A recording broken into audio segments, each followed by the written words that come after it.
आणि आता एक नजर टाकणार आहोत 10च्या 25 मोठ्या बातम्यांवर। उद्या दिल्लीमध्ये उपमुख्यमंत्री फडणवीसांच्या उपस्थितीत भाजपची केंद्रीय निवडणूक समितीची बैठक। केंद्रीय निवडणूक समितीच्या बैठकीत जागा वाटप तिढा सुटणार। बैठकीनंतर लगेच महाराष्ट्र भाजपची दुसरी यादी जाहीर होण्याची शक्यता।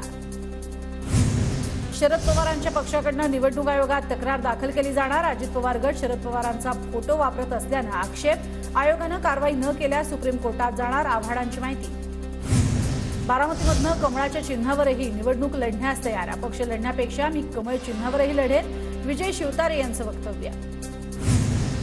मुख्यमंत्री शिंदेंनी शिवतारेंवरती शिस्तभंगाची कारवाई करून त्यांची तात्काळ हकालपट्टी करावी। अजित पवार गटाचे उमेश पाटील आक्रमक।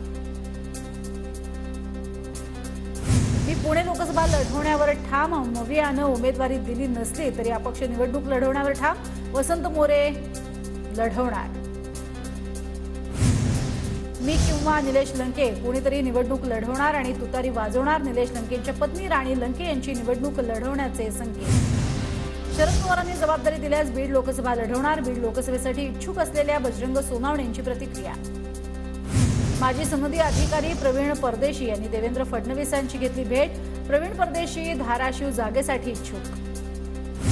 वंचितच्या प्रकाश आंबेडकरांनी घेतली निवडणूक आयुक्तांची भेट। वंचितकडून निवडणूक चिन्हासाठी गॅस सिलेंडर, शिट्टी आणि रोड रोलर या 3 चिन्हांचा प्रस्ताव। जळगावात नणंद विरोधात भावजय युद्ध रंगणार। रोहिणी खडसे रक्षा खडसेंविरोधात प्रचार करणार। भाजप नेते शिवाजीराव माने हिंगोली लोकसभेसाठी इच्छुक। पक्ष श्रेष्ठींसमोर माझं म्हणणं मांडलंय, आम्हाला न्याय मिळेल अशी आशा। मानेंची प्रतिक्रिया। लोकसभा लढवण्यावर राजू शेट्टी ठाम। हातकणंगलेमधनं उमेदवार द्यायचा नाही अशी ठाकरेंची मनस्थिती। मवियानं उमेदवार दिल्यास तिरंगी लढत होईल, राजू शेट्टी यांचं विधान। सुनील तटकरेंनी फ्रॉड करून पैसे कमावले, माझ्याकडे पुराव्यांसहित फायली तयार। एकच गोष्ट जर मी बाहेर काढली तर तटकरेंना अडचणींचा सामना करावा लागेल, विजय शिवतारेंचा गंभीर आरोप। शिवतारेंना किंमत मिळाल्यानं त्यांना मोठं झाल्यासारखं वाटतंय। शिवतारेंच्या मनस्थितीवर परिणाम झाल्यानं अशी वक्तव्ये बाहेर पडतात। शिवतारेंनी केलेल्या आरोपांवर सुनील तटकरेंची प्रतिक्रिया। उद्धव ठाकरेंची शिवसेना संजय राऊतांनी संपवली असून राहिलेली शिवसेना लोकसभेत संपेल। बबनराव लोणीकरांचा संजय राऊतांसह ठाकरे गटावर हल्लाबोल। नाशिकच्या मालेगावात धुळ्याचे भाजप उमेदवार सुभाष भामरेंविरोधात बॅनरबाजी। मतदारसंघातील हिंदुत्ववादी संघटनांचा भामरेंना विरोध। उमेदवारी मिळाल्यानंतर आज पहिल्यांदाच भाजप पंकजा मुंडे गहिनीनाथ गडावरती नतमस्तक। कार्यकर्त्यांकडून पंकजा मुंडे यांचं गहिनीनाथ गडावरती स्वागत। रत्नागिरीमध्ये पालीगावच्या शिमगोत्सवात उदय सामंत रंगले ढोल वाजवण्यात। रत्नागिरी सिंधुदुर्ग लोकसभा मतदारसंघाचा तिढा कायम असतानाच राजकीय पुढारी होळी साजरी करण्यात मग्न।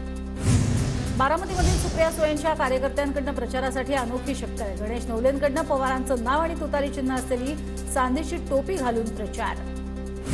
भाजप नेत्या पंकजा मुंडेंना कार्यकर्त्यांनी दिला 5 लाखांचा धनादेश।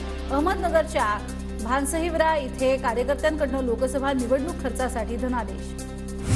बुलढाण्यात शेकडो काँग्रेस पदाधिकाऱ्यांनी दिले सामूहिक राजीनामे। बुलढाणा लोकसभेत काँग्रेसचा उमेदवार देण्यात यावा, पदाधिकाऱ्यांची मागणी।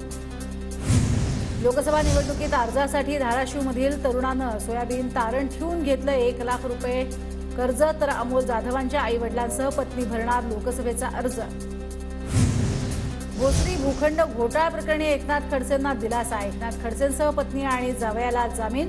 बाजारभावापेक्षा कमी किमतीत जमीन खरेदी केल्याचा खडसेंवर आरोप। कॅन्सल तिकिटांमधनं रेल्वेला करोडोंची कमाई। 3 वर्षात वेटिंग लिस्ट तिकिटाद्वारे 1229 कोटींची कमाई। रिझर्व्ह बँक 1 एप्रिलला 90 रुपयांचं नाणं प्रसिद्ध करणार। आरबीआयला 90 वर्ष पूर्ण झाल्यानिमित्त चांदीचं नाणं प्रसिद्ध करण्यात येणार।